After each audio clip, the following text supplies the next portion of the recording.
Good morning. It's actually afternoon for me here in the office on Thursday afternoon or evening, and hopefully you're getting this Friday morning.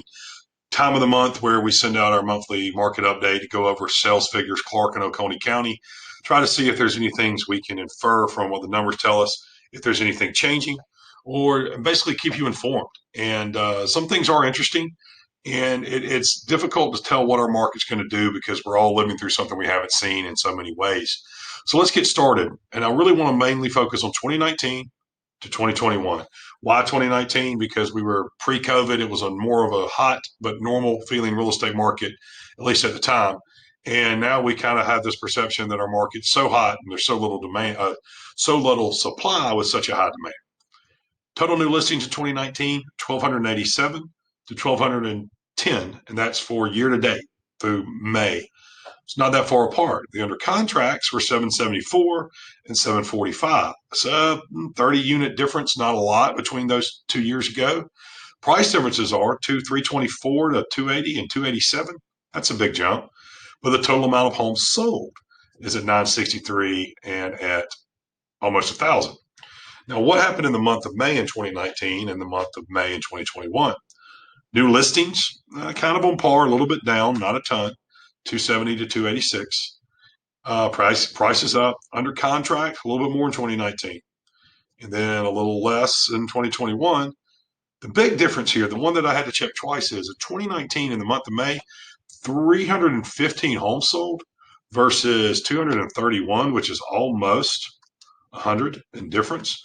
That's 84 homes. So that's a big difference for the month of May.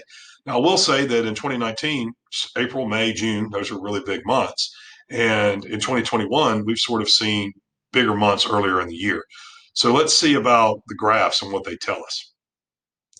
So right here, we're looking at the last 3 years comparing residential listings coming to market. January, February, if you recall from earlier, we were way down based on what we normally see. Big, huge surge that we've seen come up in listings. And that happened in April. And that really did help our market create and perform over March and April. But we started to see it tick down a little bit. And what are the listings doing from 2019, or what did they do? Well, they stayed above, stayed above. Right here, 2019, this is where our year 2021 surpassed it in things to market. But now we're dropping back off. So now we're below 2019, at least in what's coming during the month. And then let's look at the actual sales figures. So as I was alluding to before, this year we've stayed above in sales until this critical point, which is where we just hit. So 2019, 2020 is that green bar. We're going to throw that out for now because we know that was an outlier. But what's happening here? Big uptick in sales in 2019, going over 300. And in May, we just cleared 200. I think we're seeing a little bit more of a consistent market in production. And what's happening here is we have a lot more demand and the supply is not changing. So it's not as much the low supply that relative to other years that we're having, as much as we have more people wanting or trying to do things. That's at least what these numbers are telling me. But there is something that I am starting to feel in the market that I do kind of want to talk about. And I feel like we could be seeing a little bit of a slowdown, cool off to where we're kind of in a more normal feeling. There are certain price points. If we're talking 200 below for even condos right now, we're very high.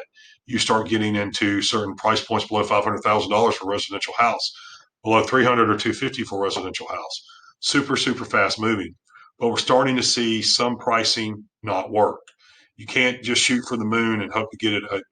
Expect to get it. You might hope to, but we're starting to see some pricing calm down.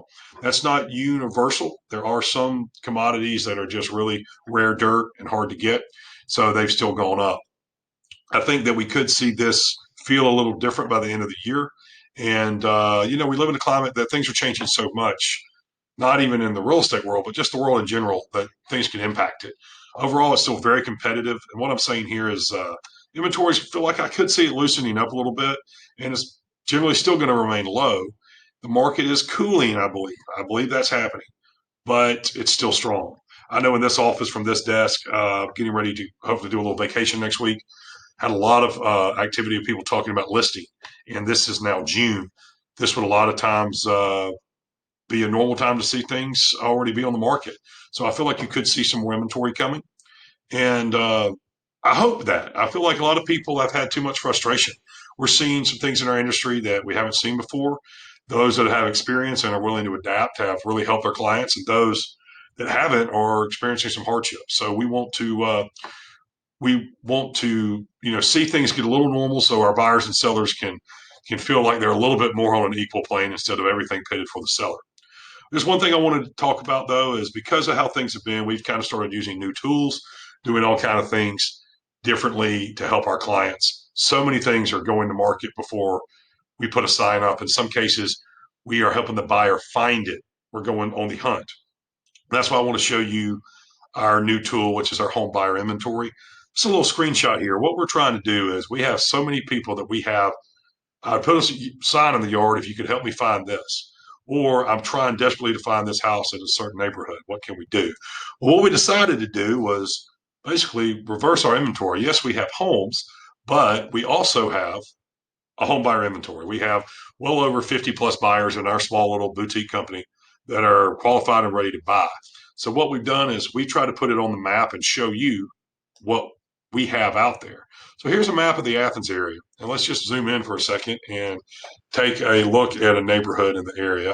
If you were to go, I think I've picked on the 5 Point Central location.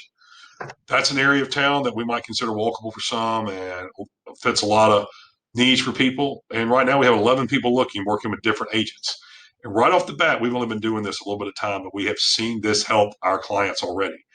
The buyer's information is confidential. You can see what agent they're working with and contact them directly, and see even a search if basically your asking price would line up with anybody. This person's looking at a normal town of 5 Points, working with Kara Thompson.